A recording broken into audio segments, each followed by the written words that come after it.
Buenas tardes. Con respecto al tema, los objetivos de la tipicidad del delito, se pueden estos observar que son la tipificación de la legal, que es la clasificación dentro de los marcos legales, la antijuricidad, que es la contradicción del acto a las justificaciones legales, la culpabilidad por parte del delito, que es la responsabilidad del individuo, la conducta humana, que son las acciones o omisiones que provienen de la voluntad humana, el resultado que se ajusta a las definiciones legales y el vínculo causal, que son las conexiones entre la acción y el resultado. Entre estos elementos hay elementos adicionales que son hechos no humanos, el mundo interno, estados de inconsciencia, fuerza física irresistible y personas jurídicas. Entre los hechos no humanos son actos causados por entidades no humanas, es decir, animales o fuerzas de la naturaleza. Mundo interno, que son pensamientos o emociones que no son punibles por la ley. Estados de inconsciencia, acciones que durante la inconsciencia se realizan sin un control por parte de la persona. La fuerza física irresistible, que son acciones bajo coacción, sin un control personal. Y las acciones realizadas por personas jurídicas, que son acciones atribuibles a diferentes individuos. Entre cada tema se puede indicar que la conducta humana es una acción u omisión atribuible a la voluntad de un individuo, que solo se sanciona actos humanos, no pensamientos o intenciones. Se podría dar como un ejemplo que un individuo planea un delito pero no lo ejecuta. En un resultado, debe existir un resultado específico que se ajuste al descrito por la norma penal. Ese resultado tiene que haber daños materiales o inmateriales. Por ejemplo, la muerte de una persona como resultado de un homicidio. El nexo causal relacionado a la causabilidad entre la conducta y el resultado.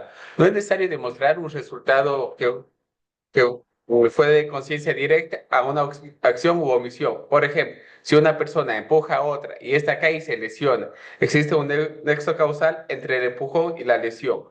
Pero si existe, digamos, un nexo causal, si una persona con intención empujó a otra y es con intención de causar una muerte. La tipicidad. La conducta debe encajar dentro de la figura delictiva específica previsto por el Código Penal. No implica que debe ser una norma descrita en un acto como delito. Por ejemplo, un robo está tipificado como un delito del Código Penal, pero lo que cualquier acción cumpla con los requisitos de robo será considerado típica. La antijuricidad. La antijuricidad, la conducta típica debe ser antijurídica, es decir, no debe estar sujeta por causas legales, pero de la defensa propia y el estado de necesidad. Ejemplo, si una persona actúa en defensa propia al repeler un ataque, no comete un acto antijurídico. Pero también para poner este ejemplo de lo que corresponde a la defensa propia, tiene que existir ciertas causas o características. Por ejemplo, no es defensa propia cuando usted encuentra a un asaltante que le robó hace un mes, lo encuentra en la calle y lo atropella. Eso no hay ningún tipo de defensa propia. Tiene que realizarse en el acto. Por ello, la antijuricidad tiene que realizar una revisión de cada acto y característica que incluya para poder ser una acción declarada como antijurídica. La culpabilidad. La culpabilidad se refiere a la capacidad de un autor para ser reprochado por su conducta, aunque esta no es estrictamente objetivo, es esencial para determinar si un acto puede ser sancionado penalmente o no. Por ejemplo, si una persona comete un delito bajo el delito de coacción, por ejemplo, si una persona está obligado a apuntar con un arma a otra persona o está obligado a asesinar a otra persona bajo su propia libertad. Siempre que haya una coacción o fuerza externa, se le puede evitar lo que es la culpabilidad y con ello también se puede demostrar una antijuricidad.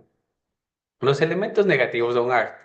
Es decir, para que un acto pueda ser considerado como punible o como un delito. Tiene que haber cierta característica, pero a su vez también hay ciertas situaciones que no son punibles ante la ley. Por ejemplo, que haya daños materiales o haya la muerte, por ejemplo, de una persona por la caída de un árbol.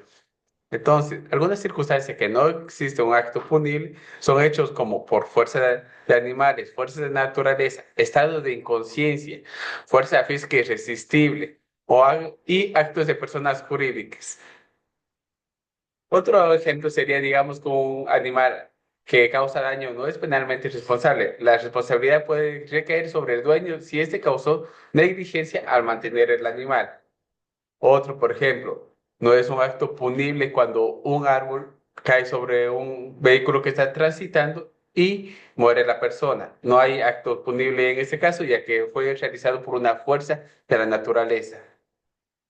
En el Código Orgánico Integral Penal, en el COIP, en sus artículos 16 y 18, dan la especificación de lo que es una infracción. En el artículo 16, una infracción penal es la conducta típica, antijurídica, culpable penada por este código. En el artículo 18, no es penalmente relevante los resultados dañosos o peligrosos resultantes de fuerzas irresistibles y la responsabilidad jurídica penal de personas jurídicas.